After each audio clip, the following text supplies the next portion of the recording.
DX 코리아 참 많은 이야기들이 오고 맞습니다. 가고 있고 그리고 거기에서 시사하는 바들도 좀 있었습니다. 그래서 이걸 뭐 이번 시간에 다 할 수는 없죠. 그런데 그럼에도 그 방송에 했던 못 나눴던 이야기나 뒷이야기 혹은 중요한 정보들 그런 거 한번 추려가지고 하나하나씩 뭐 이야기해보는 시간 가져보는 것도 좋을 것 같아서 이번 시간 한번 마련해봤어요. 사실 21일 날부터 행사가 시작됐다고 하지만 진짜 행사는 20일부터 시작이었죠. 그렇죠. 이제 승진 사격장에서 네네. 이제 외국 이제 무관들 그다음에 VIP들도 많이 참석하고 이제 무기들에 대한 화력 시범이 있었는데 이번에는 예전처럼 이렇게 뭐 잘못 갖다 받고 이런 사고는 없었나요? 그런 거는 전혀 없었고요. 특히 이렇게 실사격을 한 거는 전번 2년 전에 못했으니까 네. 거의 한 4년 만에 이렇게 대규모로 4년 사격을 한 거죠. 4년 만에 한 것도 있고 또 하나 그 화력 시범에서 특기할 만한 거는 그동안의 사력에 대해서 탄약을 네. 어느 정도 제한을 뒀어요. 많이 근데 쓰지 못하게. 이번에 정말 크게 푸른 것 같아요. 상당히 많은 그 사격을 했고 네. 이게 최고다라고 어떤 매체에서는 이야기하지만 사실 제가 아는 관점에서는 최고는 아니에요. 정말 무한대로 한 번 한 적이 있습니다. 모 정권 때 그때 왜 그랬냐면 재고탄이 너무 많이 남은 거예요. 어찌어찌 해서. 네. 근데 계획상 이걸 소진을 해야 되는 상황이 벌어졌어요. 그래가지고 종합 화력 시범 그 당시에도 역시 승진 사격장에서 했었는데 예.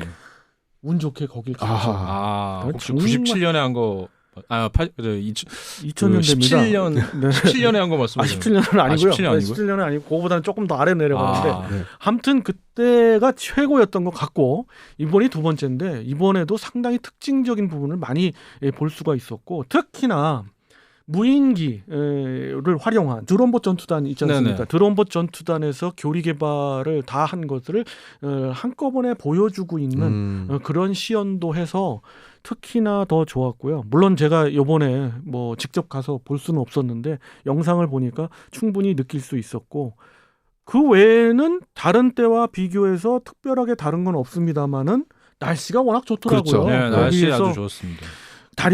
달연장이 사격하는 모습을 한번 보셨을 예. 거기서 현장에서 보셨던 분들은 정말 시원했을 겁니다. 이게 날아가는 게 궤적이 여러 발이 그냥 한 발에 복사가 날아가니까. 이렇게 직사로 날아가는 건 또 눈앞에서 보면 굉장하죠. 그리고 또 하나 특징적인 건 예전에는 승진 사격장 그 아래에서 관람객 아래에서 전차들을 기동하면서 사격이 있었거든요.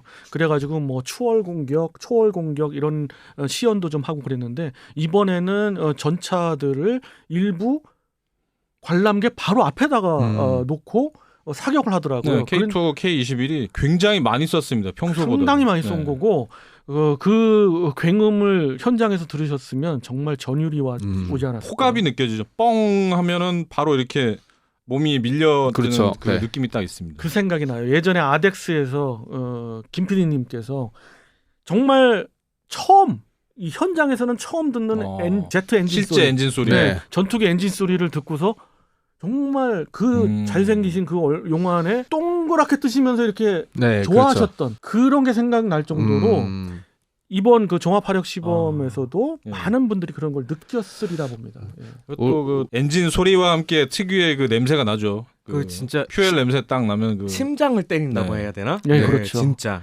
근데 요 지상 화력은 그거하고 또 차원이 다른 지상에서 울리는 그런 전차포의 굉음과 그 기계화 보병들의 그 고함 소리, 생생한 소리도 들리고 뭐 여러 가지를 볼 수 있고요. 특히 아파치 가디언이죠. 네네. 예, 대한민국 그 육군에서 운영하는 아파치 가디언과 코브라의 기동 모습도 보실 수 바로 있었을 눈앞에서 거고요. 왔다 갔다 하면서 막 로켓탄과 기관포를 쐈습니다. 그렇죠. 네. 그거 뭐 정말 대단하고요. 네네. 또 하나 또 현궁의 실사격이 또 있었죠. 형궁이 참 2년 전에는 살짝 굴욕을 네. 먹었던 적이 있는데 이번엔 그거 완전히 없이 두 발 모두 발사돼서 정확히 표정에 맞췄습니다. 사실은 현궁이 많은 국가, 특히 중동 국가에서 미제의 장비, 그러니까 제블린으로 대표되는 대전차 화기를 구입할 수 없는 상황이라서 현궁을 대안으로 하긴 했지만 현궁이 제블린과 비교했을 때 전혀 손색이 없다는 거는 사용했던 사용 국가들이 증명을 하고 있어요. 그렇기 때문에 현궁은 믿어 의심치 않았고 요번 DX 코리아의 야외 전시에서도 역시 네. 현궁이 있었고 많은 걸 뭐 여쭤봤습니다만은 좀 반가웠고 현궁이 믿음직스러웠습니다. 그리고 이제 21일 날 열린 이제 DX 대한민국 방위산업전은 이제 킨텍스 제2관에서 열렸었고요. 갔는데 어마어마하게 크더라고요. 아, 그래요? 우리 정 작가님 처음 가신 건가요? 그러니까 예전에 제가 했던 게 96년에 에어쇼, 이제 서울 에어쇼가 한번 기억이 나고요. 서울공항에서 했던 거고. 네, 그게 한번 기억이 나고요. 지난 세기죠. 네. 네, 전 세대의 아덱스. 그다음에 몇 번 중간중간 행사를 가긴 했었는데 이게 확실히 제가 사전 정보나 지식을 알고 가는 거, 네, 그다음에 이제 그냥 가는 거랑 좀 차이가 전혀 좀 다르죠? 네, 예. 많이 났더라고요. 제가 이제 방송을 하면서 우리 위원님들한테 얘기를 들은 게 있잖아요. 그냥 확실히 알고 가는 게 네, 네. 좀 더 눈에 보이더라고요. 이번에 또 특히나 이제 폴란드 관련돼서 이슈가 있었으니까 그 관점으로 한번 쭉 바라봤거든요. 그리고 이제 우리가 21일 날 저희가 가서 방송을 해서 그런지 몰라도 그날이 이제 비즈니스 데이라서 외국 무관들 그다음에 이제 VIP들이 와서 방위산업전에 그렇게 외국군을 많이 본 건 처음이었었고요. 그다음에 또 관심이 그렇게 했고 그다음에 부스도 중요 부스 회사 부스들은 어마어마하게 컸었어요. 네. 사실은 기존에 이제 계속 DX 코리아를 봐왔던 저로서는 주요 방산업체의 부스들은 그렇게 크기 면에서는 비슷비슷했는데 네. 문제는 그분들이 대하는 태도들이 그렇죠. 완전히 바뀐 거예요. 이제 방산 수출에 대해서 여러 보도가 있고 그러니까 대국민 그렇죠. 입장에서 홍보가 홍보라든가, 엄청 네. 됐잖아요. 그렇기 때문에도 그렇고 말씀대로 외국의 바이어들, 군 관계자들도 오기 때문에 상당한 노력을 했고 사실 DX 코리아를 평가들을 할 때 한간에서 이런 말이 있죠. 주최 측의 어떤 준비 미흡이 늘 지적이 됐었는데 그게 무색할 정도로 이번에는 방산업체들의 노력과 그리고 야외 전시장에 있었던 그 우리 군 그다음에 미군들도 있었죠. 미군도 네. 있었고 이런 특히 이 우리 군분들이 너무 되게 수고를 많이 친절했었어요. 해주셨어요. 설명을 아주 친절하게 자세하게 예. 잘해주시더라고요. 그리고 이제 사진 찍을 곳과 찍지 말 곳을 명확하게 얘기를 네. 해준 게 제일 좋았고요. 또 하나는 너무 잘생겼어. 그 잘생긴 얼굴 사람 뽑은 것 뽑은 것 같아. 같아요. 와. 그다음에 이제 조종석도 안 잡으라고 예전 같았으면은 네. 조금 아예 해치 닫고 못 들어가게 했었는데 지금 들어가게 하더라고요. 저는 그 점이 가장 신났어요. 네네. 사실. 네. 그러니까는 뭔가 탑승을 할 수 네, 있다라는 네. 거. 네. 그리고 또 하나 아덱스하고 다른 점은 상당히 근접해서 사진을 찍을 맞습니다. 수가 있어요. 사진 그렇죠. 찍지 못해야 될 곳들은 물론 있습니다만 네, 네. 기체 외형은 다 찍을 수가 있거든요. 네, 네. 그러면 RWR이라고 하는 거, MWR, 뭐 LWR들 이런 뭐 육군 항공에 있는 그런 장비들을 디테일하게 가서 찍을 수 있는 그런 기회도 눈앞에서 바로 볼 수 있는 기회. 예, 될 수 있고 그래서 아덱스만 하더라도 작년에 라인을 쳐놨거든요. 맞습니다. 그렇죠. 네. 예, 근데 그게 좀 거리가 있었죠. 실제 그, 경기 예. 거리랑. 네. 근데 이번 DX에서는 그냥 네, 개방을 해놔서 네. 그리고 심지어 올라가라고 계단도 이렇게 만들어 주셨죠. 그렇습니다. 만들어 주시고 사실은 DX 코리아의 어떤 그 맛이 그거죠. 그렇죠. 지상군 DX 코리아가 뭐 표방은 그렇게 하고 있지 않습니다만은 대한민국 육군이 주관이 돼서 그렇죠. 하는 그 지상 장비 전시 위주예요, 사실은. 그래서 카이도 지상 장비 관련된 것들을 메인으로 해서 그렇죠. LAX를 디스플레이 하잖아요. 네, LAH를 제일 크게 그렇습니다. 전시했죠. 그런 식으로 이렇게 하는데 혹시 이번에 못 갔을 분들 청취자분들을 대상으로 이런 팁을 좀 드리고 싶어요. 워낙 넓은 곳이기 때문에 갈 때 본인들이 계획을 좀 세워야 돼요. 맞습니다. 나는 큰 방산업체를 보겠다. 그러면 큰 방산업체를 무조건 보세요. 맞습니다. 그 다른 걸 볼 시간도 없고 또 나는 이제 큰 방산업체보다는 조그마한 소규모, 부품업체들이 재미가 더 있다. 장비 업체. 네. 사실은 그런 조그만 부품업체들 찾아가면 또 다른 재미가 또 있거든요. 좋아하시거든요. 그 외진데 예. 있어서 사람 잘 안 오니까 오면 막 그리고 설명도 사실 더 해주고. 네. 거기에 그 이분들이 이 그 업체들이 전시를 다 뜻이 있어서 하는 거거든요. 그 뜻을 간파하거나 내지는 너무 궁금하면 한번 물어보면 놀라운 정보를 또 얻을 수도 그렇죠. 있어요. 네. 그래서 저는 좀 그런 작은 업체 위주로 가는 편인데 큰 업체도 또 그 갈 수 있고요. 네. 이거 둘 다 가고 싶다 그러면 하루 잡으셔야죠. 3일 톡은 그 퍼블릭 데이까지 네, 한 네. 5일 하니까 특히 이 비즈니스 데이 3일 동안에 나누어서 가시는 것도 방법이에요. 이게 이 2번 가는 게 왜냐면 영화도 N차 관람할 때 안 보이던 부분들이 보인 것처럼 저희가 갔을 때 오전에 한번 사전에 돌아보고 예. 한번 잠깐 쉬고 이제 오후에 이제 그 방송을 라이브를 하면서 갔을 때 사실 오전에 돌아보지 못했으면 라이브 할 때 놓칠 만한 게 되게 많았어요. 예를 들어서 뭐 수영 박격포라든지 그다음에 무인 자동차라든지 뭐 그런 것들을 보니까 다시 한번 보는 것도 뭐 당일날이 좀 어려우면 다음날 한번 네네. 가보는 것도 괜찮았고 저는 좀 인상적이었던 게 K2 표가 좀 잘생겨지기 시작했더라고요. 처음에 봤을 때는 앞에가 약간 애매하고 트로피 단계 좀 어색하고 이랬는데 이제 드디어 트로피가 적응이 됐는지 이렇게 예전에는 옆에 딱 약간 달린 모습이 좀 예전에는 나오기 이렇게 시작했죠. 좀 사마귀 모양이. 눈처럼 돼서 조금 그랬는데 지금은 돼 있고 뒤에도 붙여놓고 근데 이제 업계 관계자한테 물어보니까 이제 실제 주문 받은 건 아니고 주문을 하면 이렇게 붙여줄 수 있다. 라고 라고 얘기를 이렇게 적어간 해줬어요. 거고. 네. 그다음에 또 하나 또 K2 관련해서 지금 확인이 된 게 K2 PL 폴란드죠. 800대에서 라이센스 생산하는 것도 지금 6축으로 그냥 가게 될 것 같습니다. 바퀴가. 보기는 6개로. 네, 보기는 그 전륜 6개로 가게 될 것 같고.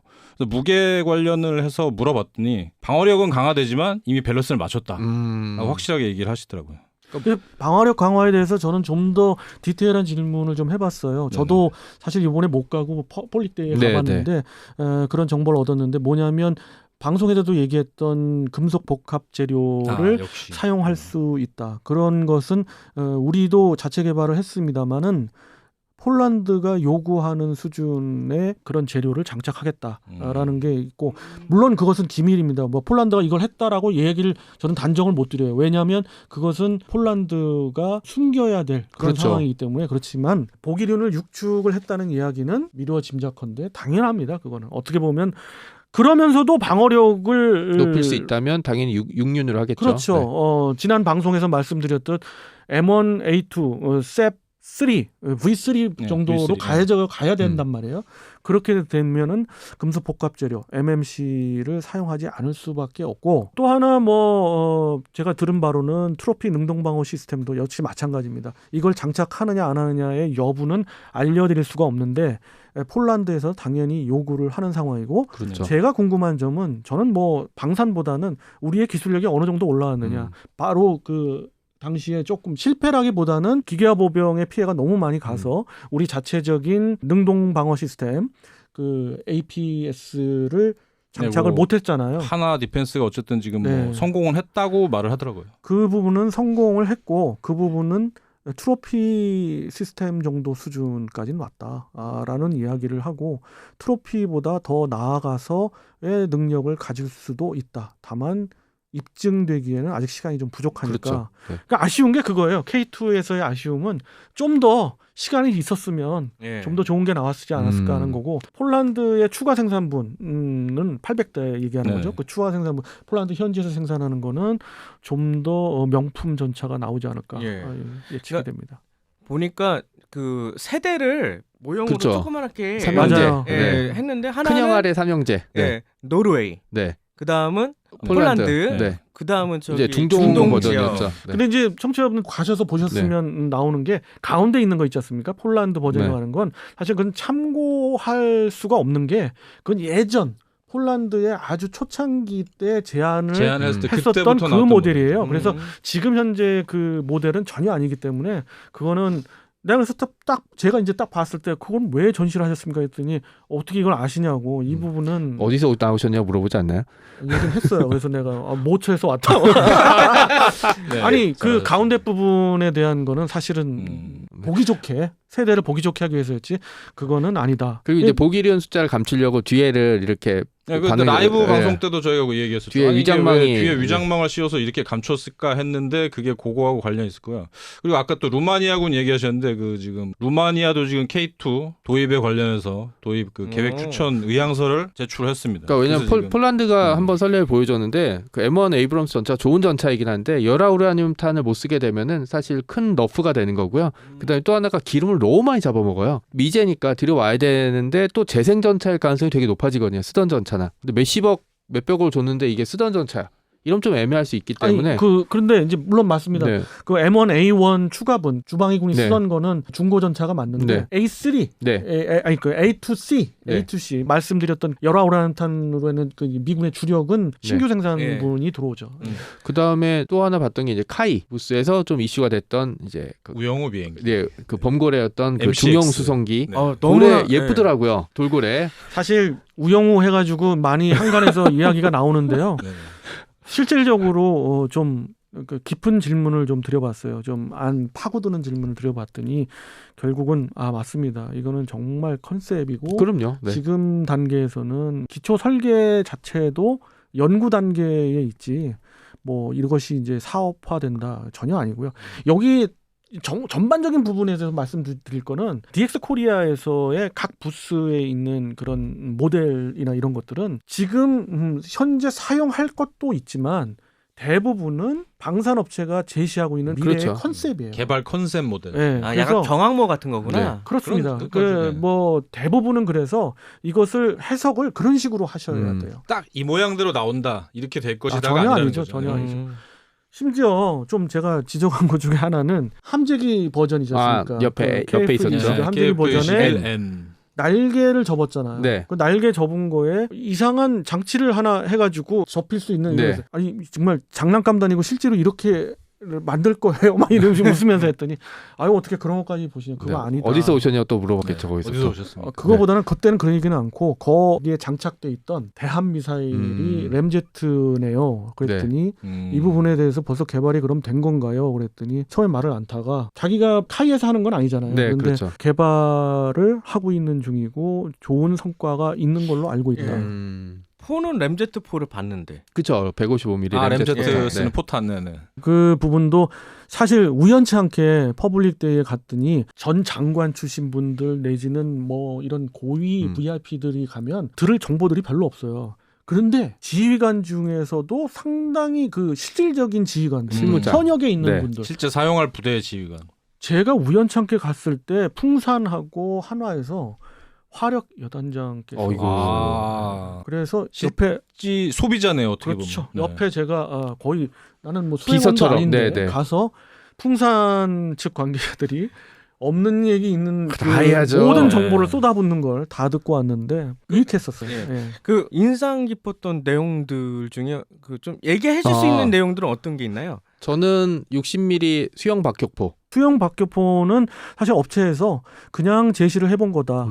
그게 신속 대응사단에 필요해서 한 거냐라고 이제 반문을 했더니 소요가 공식 제기된 건 아니고 그냥 우리도 이런 것을 할 수 있다라는 건데 수영 박격포의 그 전시하면서의 의미는 뭐냐면 우리가 60mm 수영 박격포가 왜 필요한지를 그걸 통해서 좀 알 수 있지 않나 이번 전시를 통해서. 그 외에 좀 제가 좀 깊게 느꼈던 거는 주한미군의 그레이 이글이 그레이 이글이 전시됐죠. 예, 전시된 것뿐만 아니라 걔들의 역할이 어떤 거고 지금 현재 어느 정도 규모가 있고 그리고 멈티 기능이 어떻게 구사되고 있다는 거 그리고 이게 참수 작전에 사용될 수 있다는 것까지 미군과 함께 들었고요. 깊게 들은 것 중에 하나는 보라매 잘 보셨습니다만은 보라매에 내장되어 있는 무기창 내부 무기창이라고 소개는 안 하는데 밋밋하고 아예 없어요. 일부러 그런 전시를 올린 거예요. 그렇다는 얘기는 그렇게 가겠다는 얘기인 거고요. 스텔스. 예. 네. 그리고 거기에 덧붙여서 이왕이면 그런 모형도 이왕 스텔스로 갈 거 IRST랄지 그 앞에 나와 있는 안테나들, 광대역 안테나들, 전자전 안테나들 전부 다 집어넣는 그런 컨포멀 안테나들을 구현하는 그런 모형이었으면 더 좋았지 않았느냐라고 카이 측에 이제 말씀 주셨더니 아직 그걸 준비를 못 해가지고 뭐 그랬다는 이야기 하셨고요. 전시된 게 그 아덱스 거보다 좀 작아서 그랬을 수도 있습니다. 그렇습니다. 네네. 그리고 또 하나 또 중요한 게 아랍에미레이트의 삼성 장군이 왔었어요. 그래가지고 좀 제가 동행을 좀 했었는데 아랍에미레이트에서는 온리 그쪽 어느 쪽이었냐면 LIG 넥스원에 몰빵을 하더라고요. 특히 LIG 넥스원에서 전자전 보라매도 네. 들어가고 그리고 향후 함정, 전투 함정에 전부 들어가는 전자전 시스템들을 거기 좀 제시를 해놨죠. 다른 부분들은 관심이 별로 없어요. 그 거기만, 부분들에 이제 네. 관심이 많아가지고 전자전. 예, 과연 어느 정도 밴드까지 커버할 수 있느냐 그랬더니 이제 LIG 넥슨 측에서 J밴드와 L밴드 이상을 커버할 수 있다. 그러니까 입을 쩍 벌리고 오. 있더라고요. 그리고 열심히 적더라고요. 삼성 삼성 장군이 적어요. 아, 네, 그럼 네. 옆에서도 네, 그렇죠. 그래가지고 제가 옆에서 막 착착착 응원을 좀 많이 했죠. 예, 그런 것도 좀 보였고, 그리고 남녀노소 많은 분들이 오셨는데 특히 어린 학생들이 그렇죠. 전차 모형에 대해서 궁금해하고, 특히 어디서 들으셨는지 모르지만 능동방어 시스템을 듣긴 들었는데 이게 전차에서 어느 부분인지 궁금해가지고 했는데 뭔가 단련은 있다는데 어떻게 그렇죠. 뭔지는 모르겠고. 하필 그때 현대로템 관계자분이 답변을 못 하셔. 아이고. 그때 제가 이제 대신 좀 답변을 아하. 하고 뿌듯해졌고, 저는 이제 그런 거에 대해 관심을 갖는 거가 너무 뿌듯했고요. 그럼요. 네. 그렇죠. 또 하나는 왜냐면 자기가 나중에 탈지도 모르거든요. 그렇습니다. 네. 나이가 한 70대 아. 이상 되시는 그 어르신들이 한 3-4분이 음. 이제 오셨어요. 그분들은 이제 군에서 같이 동고동락을 하셨던 아. 전우분들이시더라고요. 근데 그분들이 가장 궁금해했던 LAH를 보고 싶어서 실물 전시를 했다길래 보고 싶어서 왔는데, 실제 운용했던 시험 평가를 다 했던 그 기체가 그대로 끌고 온 거죠. 3호기 어우. 끌고 왔는데. 저 생각보다 커서 좀 그렇죠. 놀랐어요. 네, 아, 그래요? 네. 이쁘더라고요, 생긴 게. 이쁘고. 말들이 많았죠. 밀리터리 매니아들 입장에서는 구형의 구형 에어버스의 구형 설계는 H115를 가지고 한 거라서 뭐 어쩌고 저쩌고 이야기들이 많았습니다만, 지금 시대는 플랫폼보다는 안에 들어가는 항전 장비가 어떠냐, 그리고 그것을 구현해낼 수 있는 네. 기술 수준을 그렇죠. 볼 수 있는 거죠. 네. 카이에서는 그걸 해내겠다고 자신하고 있고, 제가 봐도 상당히 명품될 냄새가 풍겨집니다. 그래서 우리 500MD를 지금 운영하고 있는 모든 항공대대를 다 대체를 할 것 같아요. 그걸로. 그래서 기분이 참 좋았고요. 뭐 여러 가지 이야기들 너무 많고, 이제 야외에 전시들 전시했던 실물 장비들. 것도 너무도 네. 할 얘기가 많은데 시간이 좀 제약이 부족한 있네요. 게 아쉽습니다. 뭐 다음 시간 또 이어지는 뭐 그런 관계되는 시간에 거기서 엮어서 또 이야기 네. 드리는 그런 시간 가져보도록 하겠습니다. 개인적으로는 이제 블랙호크랑 수리온을 한번 타본 거. 네, 그렇죠. 네, 바로 올라갈 수 있었다. 네. 그거. 즐거웠다. 네. 그거를 기동하는 걸 이제 타서 네. 뭐 호버링 할, 저는 토 나오는 줄 알았습니다. 예전 얘기죠. 그렇죠. 예전에 그 항공작전사령부를 네. 방문했을 때 민간으로서는 뭐 최초로 태운다고 하면서 너무 이게 간단한 호버링인데도 불구하고 거의 토 나올 정도였고, 여기서 생을 마감하는가 싶을 정도로 무서웠는데, 하여튼 그런 짜릿함도 좀 느껴보는 것이 나중에 이제 또 그런 시간 가질 수 있겠죠. 근데 여러분들이 직접 거기를 뭐 탑승을 해보고 그랬다니까 너무 좋고 즐거운 시간 가지셨을 것 같고, 그 맛에 또 DX 코리아, 그렇죠. 다음 DX 코리아도 기다려지는 거죠. 여러분들 DX 코리아의 많은 이야기들 제한된 시간에 쭉 드리고 싶고 팁도 드리고 싶은데 좀 시간이 좀 그렇죠. 아쉽습니다만은 또 다른 시간에 그런 이야기 드리겠고요. 그리고 관람할 때에 어떠한 태도를 취해야 정보도 좀 얻을 수 있는가라는 팁도 또 나중에 알겠습니다. 드려보도록 하겠습니다. 자, 이렇게 해서 이 시간 마치도록 하고요. 다음 시간 다시 찾아뵙도록 하겠습니다. 청취자 함께 경례 밀떡!